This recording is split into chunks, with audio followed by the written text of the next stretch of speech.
I was ask you about sugar.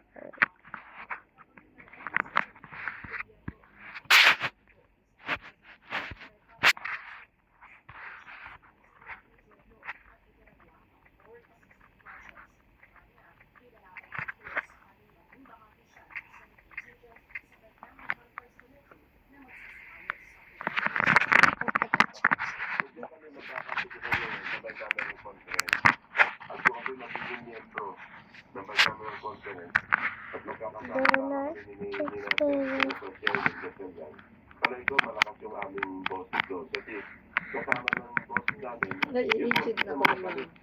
Ang makakuha ko ng ano, makakuha ko ng noon, isiningit ang mga maanumalyang makakuha ko ng projects. ng Una nang sinabi mission. ni Lacson na nasa 600 billion pesos na halaga ng flood control project sa Bulacan ang nakita sa unprogrammed corporations. Yay! Yay! Corporations Act. Kung magkaroon na ng mga amendment, yung talagang mga institutional, let's do away with individual amendments, yung personal. Kasi dyan nagkakaloko-loko. Ang gusto ko, Daylight, it's better than your... yung malaking yung kabuuan ng net, halos lahat na yun.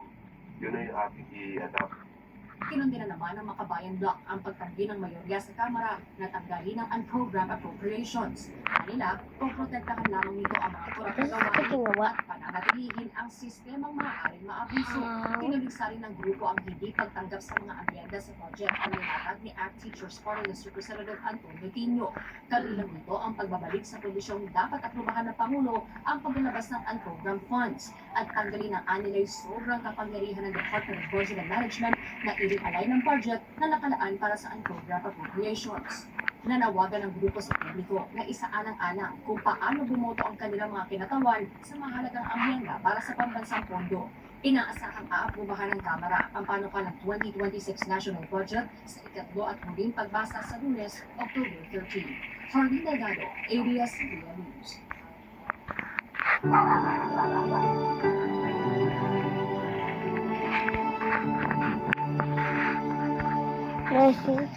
Dela, it's better than yours, Dela. Magnitude 6.9 in Dole ang Northern Cebu. Pero hirap pa rin ang maraming kapamilyang maibalik sa normal ang buhay at kabuhayan. Binisita sila ng ABS-CBN Foundation para hatiran ng tulong.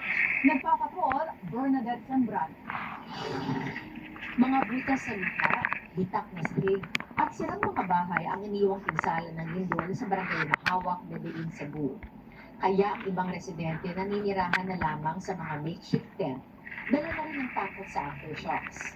Isa sa mga nasira ng lindol ang barangay hall ng mga Dela, saan it's better than Philippine yours, Workers Dela. Army. Nagkasakit ako. Sa totoo lang nangyari ko.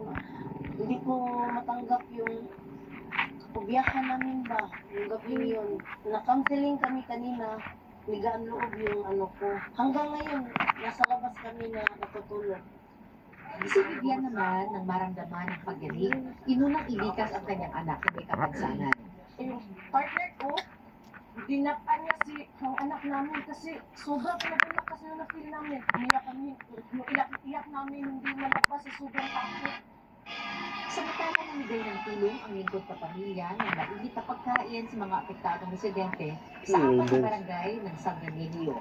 Sa kabuuan, nakapamigay tayo ng relief packs sa nasa 3 sa bayan ng Medellin at mainit na pagkain sa nasa 500 individual mula sa bayan ng San Remigio.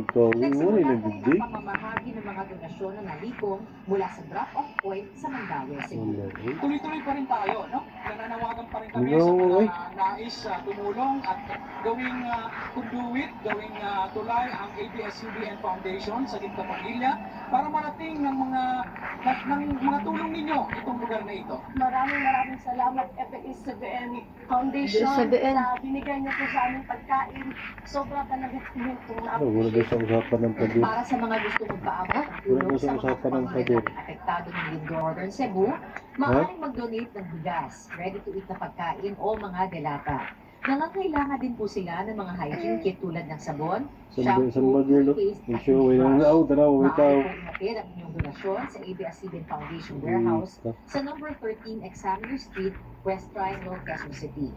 Para naman sa cash donations, scan lang ang QR Wala, code wala, na wala, nakikita sa wala, iyong wala. screen para Super mag-donate naman. gamit ang GCash. Huga Wala, chara. coconut pin. Donation vouchers sa Shopee o sa Computer, ano ba? para naman sa international Halo. donations via PayPal, narito po ang QR code na maaaring scan. Maaari rin ipadala ang inyong cash donations sa mga bank account na nakikita sa inyong screen. Malayo po ang mararating ng ating bayanihan, mga kapamilya.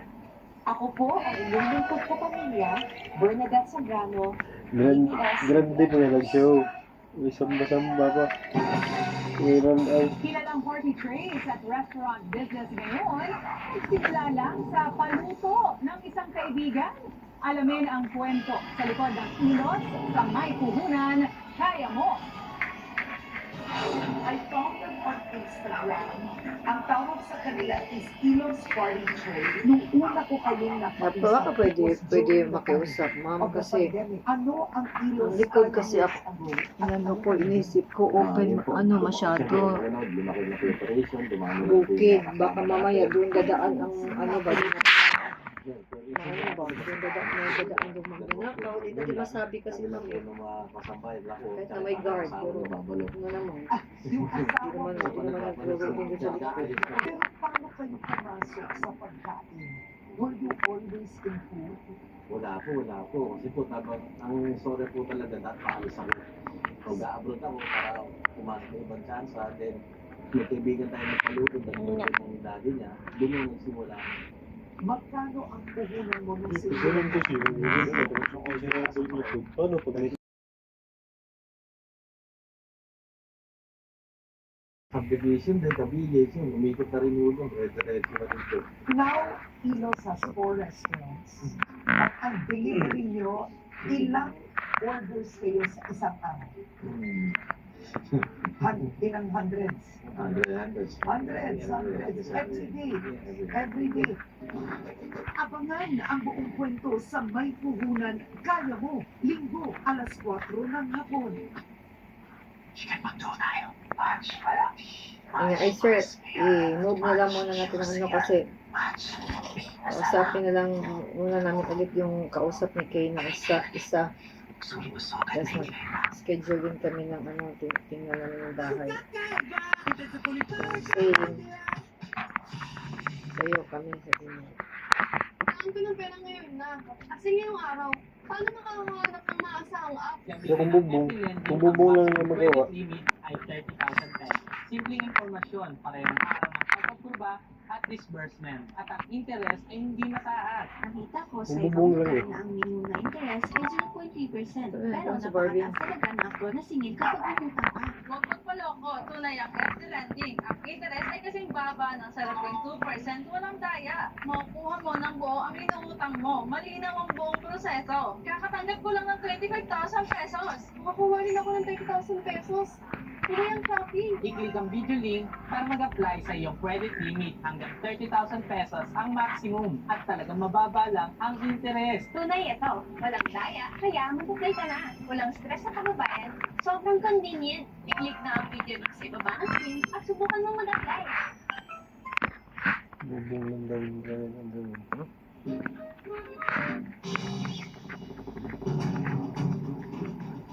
Ano siguro yung daw? Saan siguro nakapunta ko?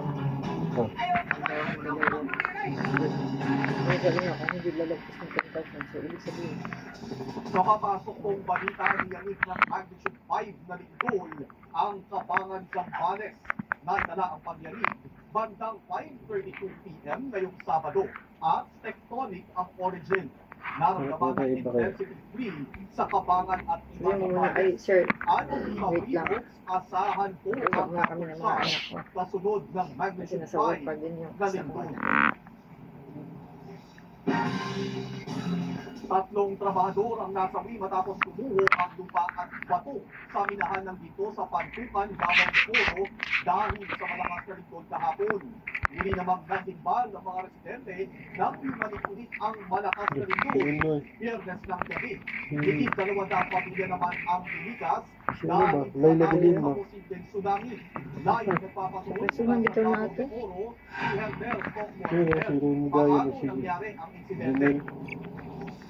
Gawas na rin Adrian, ang habang na sa kapatid ng nilahan kahapon ay bigla na lang bumuho ang lupa at bato ng Lumindol at ang ilan sa kanila ay nadaganan ng Dilima mo. kaya Dilima mo. lumayan rin ang kanilang pagkamatay. Mura mag-retard agugudad siya. Kalukod pa sa animal. Na butas na ito ang mga Kasi individual ganun sa las, sobra. Kasi give me the bag there na sa Banana nito. Oh la la, oh la la, oh la la, oh la la. Ballerina Cucina. No, no, no. Cucina. Oh. Nagtatrabaho sila sa Ballerina Cucina. Sigaro No, eh. no. nakabutan ng lindol sa loob ng tunnel. Maririnig pang Oh la la, oh la la, oh la. Saan to kung bag dire? Ballerina Cucina. No, no, no. habang 11 sugatan at nasulubog sa Davao de Oro Provincial Hospital. Sila yung nari mo, klaro eh. Noynoy, nagluluksa sa Oh la la, oh la la, oh la, oh la la. Ballerina Cucina. nagtumulong sa kasagsagan. Basta mo, balay. Anya, nagdulot ng trauma sa kanya ang lindol. I'm a dance, dance, dance, make my hand. And Jesus said, Na mawala ng bunso kapatid na si Gabriel. Remember na. Nakasama niyang nagtatrabaho sa minahan pero sa kasawiang Ang palad, dami sa nadaganan ng lupa. Sabi niya, hindi sila magkamayaw nang magsimula ng pulugan ang lupa. Pansamantalang itinigil ang small at large-scale mining sa lalawigan habang patuloy ang aftershocks. Ang doon, di ba mo, kaya nila kamakunin. Mag-Joseph ba? Ano po mo nila yung Ito yung pag-ibig number, no? reported na missing person. So, nakalabas naman siya. Ha? May minor injury to his boy siya. May mga bahay ding nasira dahil sa landslide. Ayon sa lokal na pamahalaan, pag-uusapan nila ang mga hakbang para maiwasan ang kaparehong trahedya. Samantala, muling niyanig ng malakas na lindol ang ilang lugar sa Davao Region. Sa isang paaralan sa Pantukan, nagimbal ang mga mag-aaral na kalahok sana sa Provincial Athletic Meet. Eh, sa rooftop eh, house ko rin. Ballerina Cucina. No, no, no. Oh la la, oh la la, oh la la, oh la la. Ballerina Cucina. No, no, no. Along the shoreline. Pero so far nakauli sila. Umuwi na kanina after nung naka-visit din ng mga food packs na pinadala ng SWD, LGU. Ayon sa datos ng NDRRMC, nasa 7 na ang nasawi sa Doblet Creek, habang 11 ang sugatan. Tuloy naman ang ayuda sa mga biktima ng lindol. Ayon sa DSWD, nakapagbigay na sila ng 3.7 million pesos na ayuda sa Davao Oriental na nasa 2,300 na pamilya. Samantala, ibinag-utos na ni Pangulong Ferdinand Marcos Jr. ang tuloy-tuloy na rescue at relief efforts. Diyan na nagpulong kanina ang Office of Civil Defense, ang lokal na pamahalaan at iba pang mga ahensya upang talakayin at tubunan ang sitwasyon dyan sa landslide area. Lalo't napagalaman ng Mountain Geosciences Bureau na highly susceptible to landslide o napakamapanganib ng tirhan ang lugar. Pero yan pa ay pag-uusapan lalo't nariyan ang paghanap buhay ng mga residente. Diyan, Maraming salamat. Hermel Poco. Naramdaman din sa bahagi ng Northern Samar at Leyte ang magnitude 6.8 na lindol na tumama sa Manay, Davao Oriental, Biyernes ng gabi. Hindi naman natuloy ang seremonya ng mga estudyante sa Kidapawan dito kahapon matapos tumama ang malakas na lindol. Nagpapatrol, Ranulfo Dokdokan. Nagsisimula pa lamang ang rehab ceremony ng mga criminology students sa mall sa Coronadal City nang biglang yanigin ng magnitude 7.4 na lindol sa Manay, Davao Oriental. Napatayo ang ilang estudyante at magulang nang maramdaman ang lindol. Habang lumalakas ang pagdinig, mas natakot ang mga magulang at estudyante. May napahawak na lamang sa upuan, may napaupo sa sahig, habang ang iba binuhat ang silya para proteksyon sa ulo. May ilan na dumalo na inakay na lang palabas ng matapos ang pagyanig. Wala namang nasaktan sa insidente ayon sa otoridad. Naglabas na naman sa classroom ang mga estudyante ng Kidapawan City National High School. Nagtipon-tipon sila sa school grounds. So, kaya Ilan makikita sa yung kanila ay yung sinugod sa ospital username. matapos himatayin. Nalinog na yun. Kagabi, muling niyanig ng 6.8 na magnitude na lindol ang Manay Davao Oriental. Ramdam ito hanggang sa Katarman, Northern Samar. Nanonood ng balita tungkol sa nangyaring lindol ang pamilya Asiyo sa Katarman, Northern Samar nang maramdaman nila ang panibagong pagyanig nitong Biyernes pasado alas 7 ng gabi. Naramdaman din ang lindol sa bayan ng Dulag, Leyte. Sa video makikita ang paggalaw ng mga ilaw at mga tawad ng kuryente sa barangay highway. Ayon sa mga residente, mas maiksi ang pagyanig kagabi kumpara ng Biyernes ng umaga. Naitala ang intensity 3 na pagyanig ayon sa Dulag MDRRMO. Marami naman ang naantig sa kabutihan at pambihirang malasakit ng isang empleyado ng Butuan na bumuhat sa kapwa empleyado na isang PWD sa kasagsagan ng pagyanig nitong Biyernes. Hindi nag-atubiling tumulong si Julius Cesar Agustin Asarcon sa kapwa empleyado ng Butuan City Hall na si John Mark Duero Asis na may problema sa paglalakad. Kinarga ni Asarcon si Asis sa third floor hanggang makarating sa City Hall grounds at madala sa ligtas na lugar. Pagpapakita na buhay sa puso ng mga Pinoy ang kabutihan at kabayanihan sa gitna ng kalamidad. Ranulfo Ducduca, ABS-CBN News. Olala, olala, olala. Ballerina Cappuccina? No, no, no. At human rights group ang pagbasura sa National Court Pre-Trial Chamber sa hindi na pansamantalang paglaya ng kapong dating Pangulong Rodrigo Duterte. Iyaapila naman ng depensa ang desisyon. Nagpapatrol Liza Aquila. Isang matang sa justisya. Olala, olala, Larawan ng pinagkaanak ng mga biktima ng EJK at human rights group ang pagbasura ng International Criminal Court Pre-Trial Chamber sa hiling na interim release ng kampo ni dating Pangulong Rodrigo Duterte. Ayon sa pre-trial chamber, importanteng manatili si Duterte sa detention center para masigurong dadalo siya sa mga pagdinig at maging maayos at patas ang usad ng kanyang kaso. Kami po ay masaya. Nananawagan po kami sa ICC na talagang wag po silang magpatutik-tutik at talagang tingnan po nilang mabuti. Pag-aralan po nilang mabuti na kailangan talaga ni Duterte na ituloy ang confirmation of charges. Kasuwa po kami sa nabalitaan po namin na po na hindi po sa pinayagan. Ginusto mo yan. Pangatawanan mo yung nangyari na ginawa ng mga kapatid. Naramdaman po namin na sa ganung pagkakataon, nasa panig pa po pala namin ang bukita. Sabi po, hindi ganun pabilis. Sa isang pahayag, nagkikiisa ang International Coalition for Human Rights in the Philippines sa lahat ng mga kaanak at biktima. Handa rin ito magbigay ng tulong sa kanila para mapanagot ang mga sangkot sa war on drugs. Hinimok din ng ICHRP ang international community na manindigan sa panig ng mga biktima at kondinahin ang patuloy na panghaharas sa mga kaanak ng mga biktima ng EJK. Ayon naman kay Attorney Gilbert Andres, isang ICC-accredited lawyer, hindi naniniwala ang mga biktima ng EJK na hindi kayang umarap sa paglilitis ni Duterte. Para sa mga biktima, talagang fit sila sa Duterte ko sa akin. Tinatausap pa nga siya ni BP sa akin. Sabi ni BP sa mga state kayo naman sa nag-usap sa lahat, politika at flood control. Isinusulong naman ang grupong karapatan na maragdagan pa ang mga kasong kakaharapin ni Duterte sa ICC. Hinihingi nga po namin na i-expand ang charges to other inhumane acts and other crimes. Kasi sa totoo lang, pagpatay at mga attempted murders, yes, may panahon ng drug war. So, pero meron din po torture. Meron din po serious illegal detention.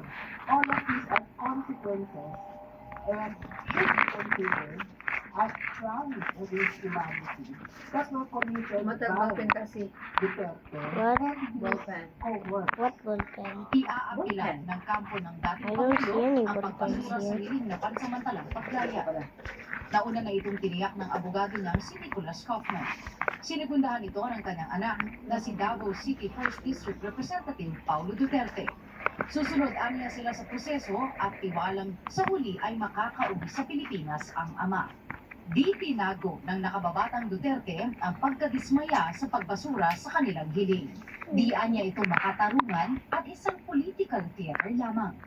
Iginit din niyang hindi flight risk ang dating Pangulo.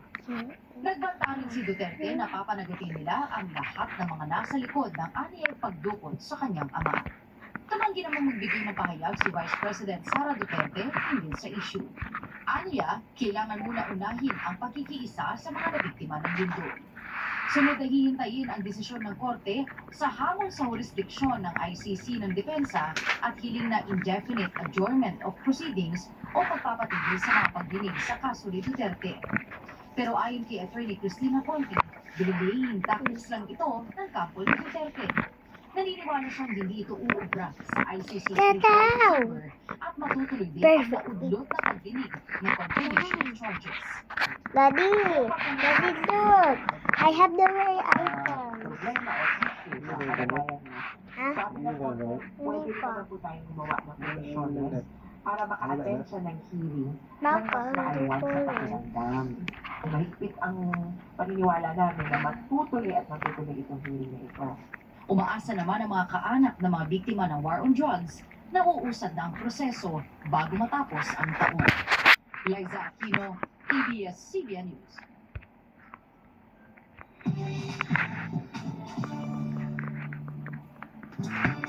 Rain or shine, dinagsa ng Ilonggo Bloom sa first ever Beanie Run sa Iloilo kaninang umaga. Sa X, nagpasalamat ang 8 sa mga nakitakbo kahit pa umulan. Hopeful naman ang Beanie na masusundan ang Beanie Run sa Visayas. Nakatakda naman ang sold-out Mini-Verse at Beanie-Verse sa Iloilo sa October 12. Uneto nila ng binis ang napadpad sa baybayin ng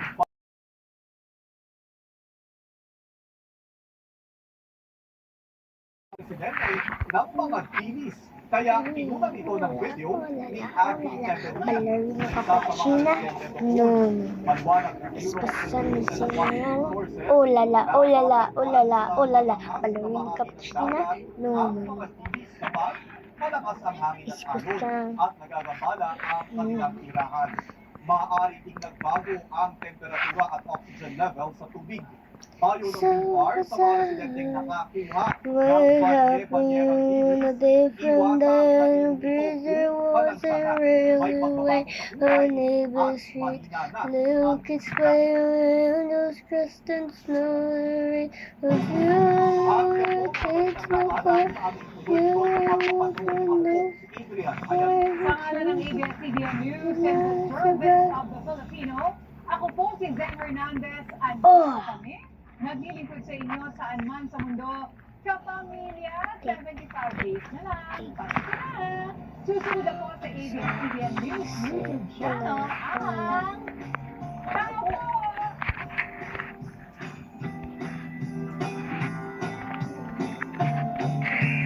Ballerina cappuccina.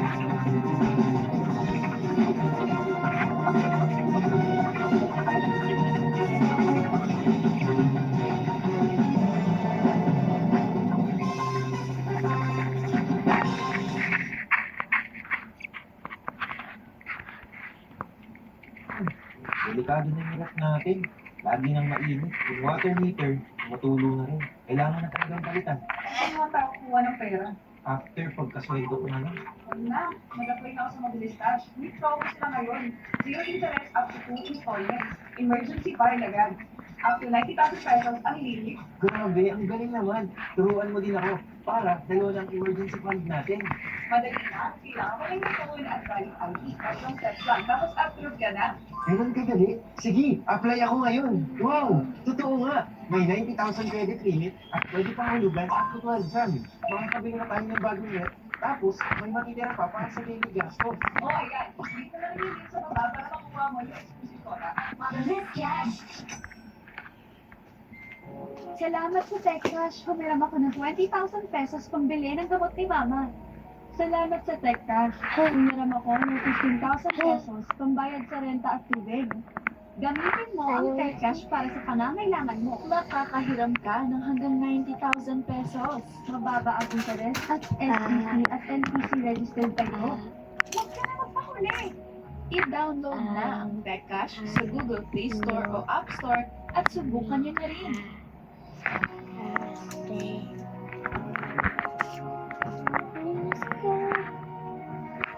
That's all I need.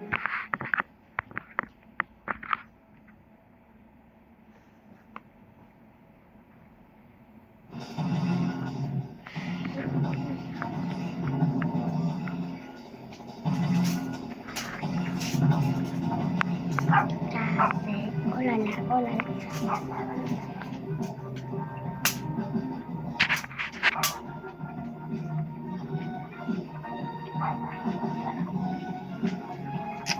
Oh, why does it always be? Center Manila, ito ang TV Patrol!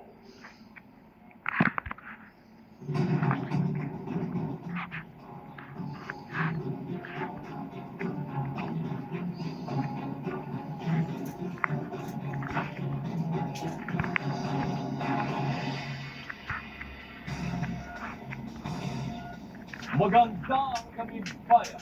Simulan natin ang balikaan sa panibago at malakas na lindol sa rehiyon ng Davao. Isang magnitude 7.4 na lindol ang tumama sa karagatang sakop ng bayan ng Manay sa Davao Oriental ngayong Biyernes ng umaga. Naramdaman din ang pagyanig sa ilang bahagi ng Mindanao at Visayas.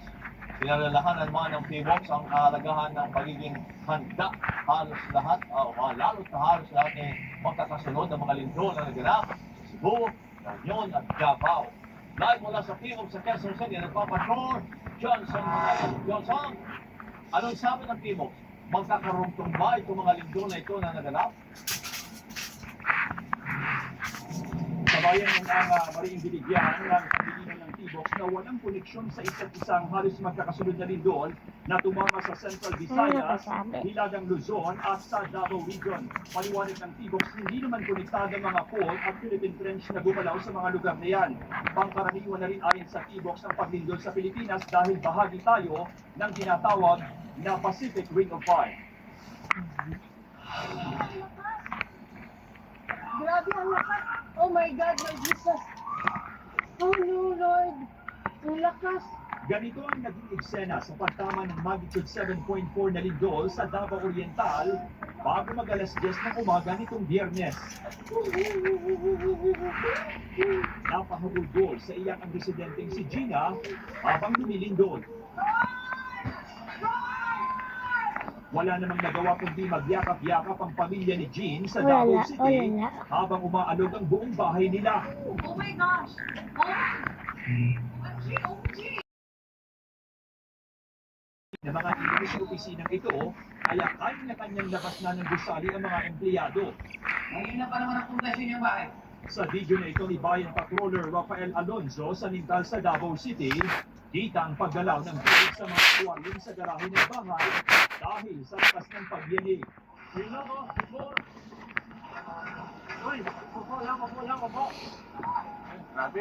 Dinig din ang sigawan ng mga tao sa grocery store na ito.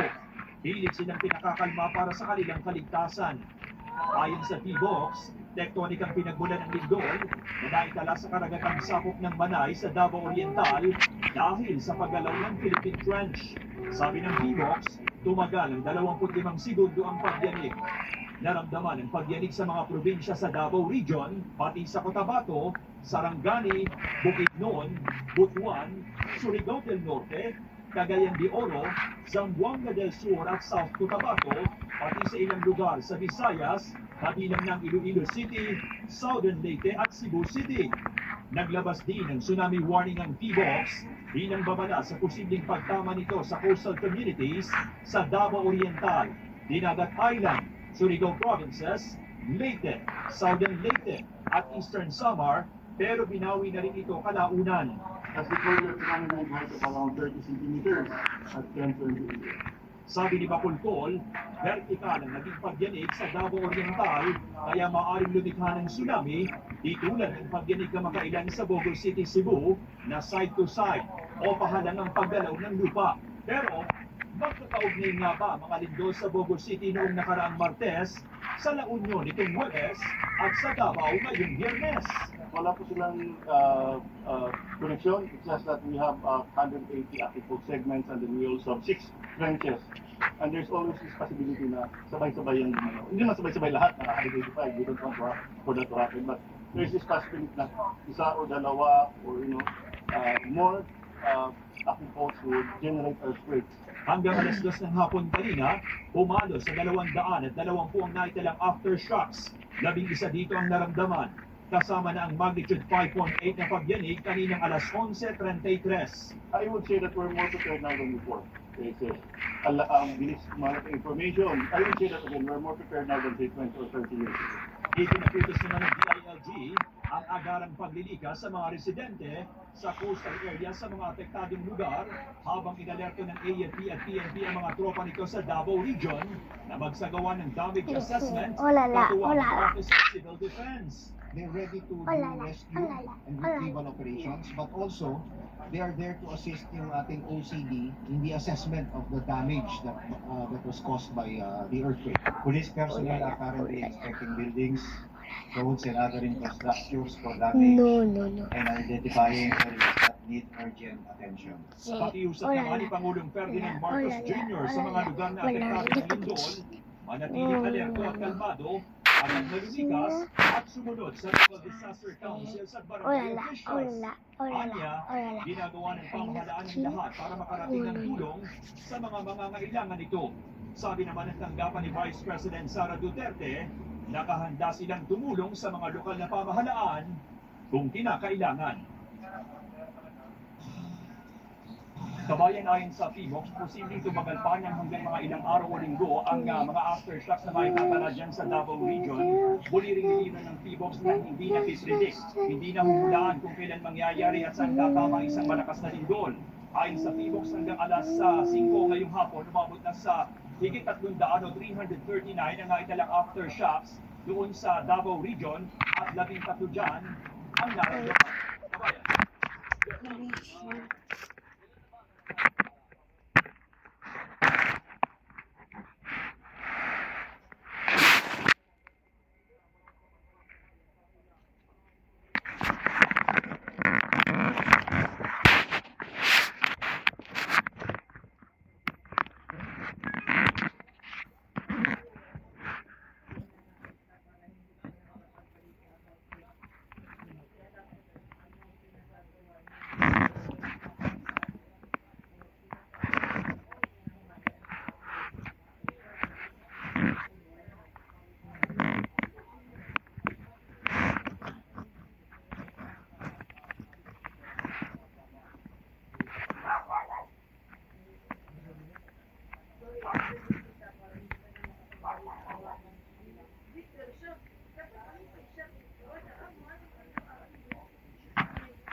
No mami, no mami, no mami, no mami, no mami.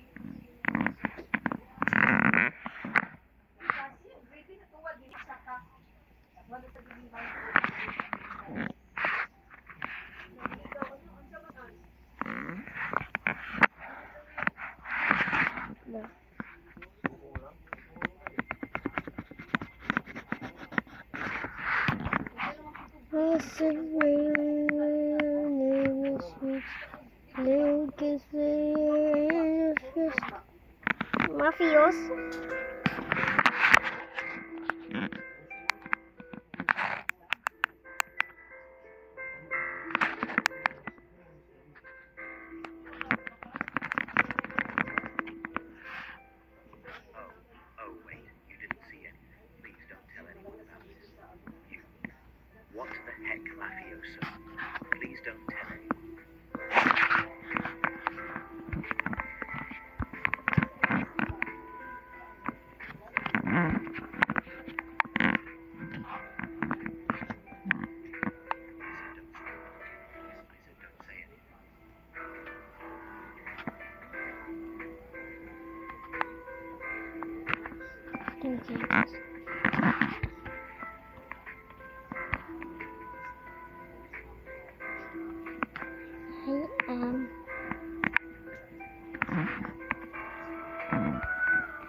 Hello, I'm DJ.